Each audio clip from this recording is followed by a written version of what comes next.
Praise the lord. హల్లెలూయా. మనము ఈ లోకంలో ఎవరితో సహవాసం చేయాలి, ఎవరితో సహవాసం చేస్తే మనం ఏ విధంగా మార్చబడతామో ఈ మాటల ద్వారా నేర్చుకున్నాం. మరి యోబు గారు ఆయన రాసినటువంటి మాటల్లో మనం చూసినట్లయితే, మనము దేవునితో సహవాసం చేస్తే మరి ఆయనతో సహవాసం చేసిన ఎడల నీకు సమాధానం కలుగుతుంది, అలాగున నీకు మేలు కలుగుతుందని యోబు గారు తెలియజేస్తున్నారు. దేవునితో సహవాసం కలిగిన వారు సమాధానం కలిగి ఉంటారు, నెమ్మది కలిగి ఉంటారు, సంతోషాన్ని కలిగి ఉంటారు.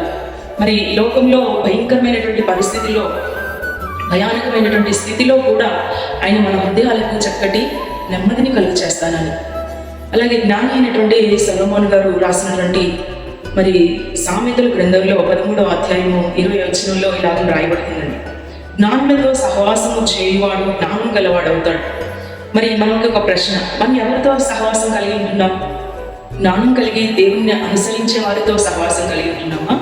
వివేకం లేని బిడల వలె లోకంలో భయానకమైనటువంటి పరిస్థితుల్లో లోకంలోని లోకస్తుల వలె తిరుగులాడుతూ ఉంటే అంటున్నాడు, మూర్ఖుల సహవాసం చేయువాడు చెడిపోతారు.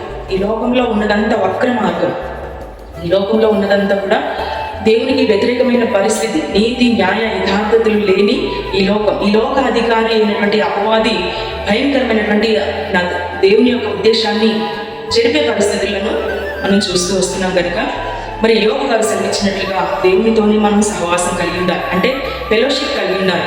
నిజ స్నేహితుడు అయినటువంటి యేసు ప్రభు వారు మన కొరకు ఎలాగైతే ఆయన శిలువలో మన కొరకు ప్రాణం పెట్టి మనందరినీ రక్షించారో, ఆయన కుమారుడైనటువంటి యేసుక్రీస్తు సహవాసానికి మనల్ని పిలిచిన దేవుడు నమ్మదగిన వాడు కనుక, ఆయనతో సహవాసం ఎవరైతే చేస్తారో వాళ్ళు సమాధానం కలిగి ఉంటారు. తర్వాత వారికి చక్కటి మేలును దేవుడు దయచేస్తాడని దేవుని వాక్యం తెలియజేస్తుంది.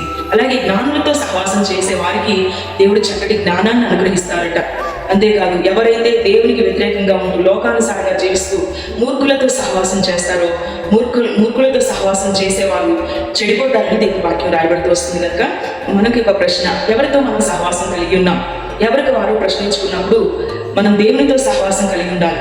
మరి యోహాను గారు కూడా 1 యోహాను పత్రికలో 1వ అధ్యాయంలో రాయబడుతున్న మాట ఏంటంటే, మన సహవాసం అయితే తండ్రితో కూడాను ఆయన కుమారుడైన యేసుతో కూడాను ఉన్నది. ఆయన వెలుగులో నడిచిన ప్రకారము మనము కూడా వెలుగులో నడిచేలా ఆయనతో అన్యోన్య సహవాసం కలవారమై ఉంటాము. అలాంటి సహవాసం మనమందరం కలిగిందాము గాక. ఆమేన్.